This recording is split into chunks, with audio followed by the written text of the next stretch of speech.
దయచేసి చెప్తా ఉన్నా ప్రజలారా, మనకు కనిపించే బయటకు కనిపించి వీళ్ళు ప్రభుత్వాలను ఏర్పాటు చేసేది కొల్లగొట్టడానికే, దోపిడీ చేయడానికే చేస్తూ ఉన్నారు.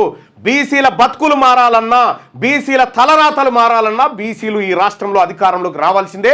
2028లో ఖచ్చితంగా బీసీ ముఖ్యమంత్రి కావాల్సిందే.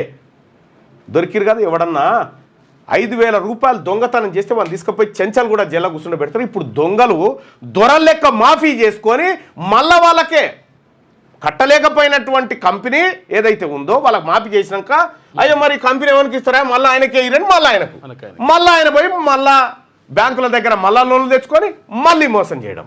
ఇగో ఇది వీళ్ళ దందా, ఇది వీళ్ళ దందా. ఎక్కడిది వీళ్ళకి సొమ్మంతా? ఇదంతా ఎక్కడి నుంచి వస్తూ ఉంది వీళ్ళందరికీ? ఇక్కడి నుంచే. ఇది ప్రజల సొమ్ము, దీన్ని వదిలిపెట్టే ప్రసక్తే లేదు దీంట్లో. ఇదే కాదు ఇంకా చాలా జరిగినాయి. నేను షాక్ అవుతా ఉన్నా ఒకటొకటి తీస్తూ ఉంటే. ప్రజలారా, మనం ఆత్మగౌరవంతో బతకాలి, మన వాటా మనకు ఉండాలి, మన ఆర్థిక వనరులు మనకు ఉండాలి.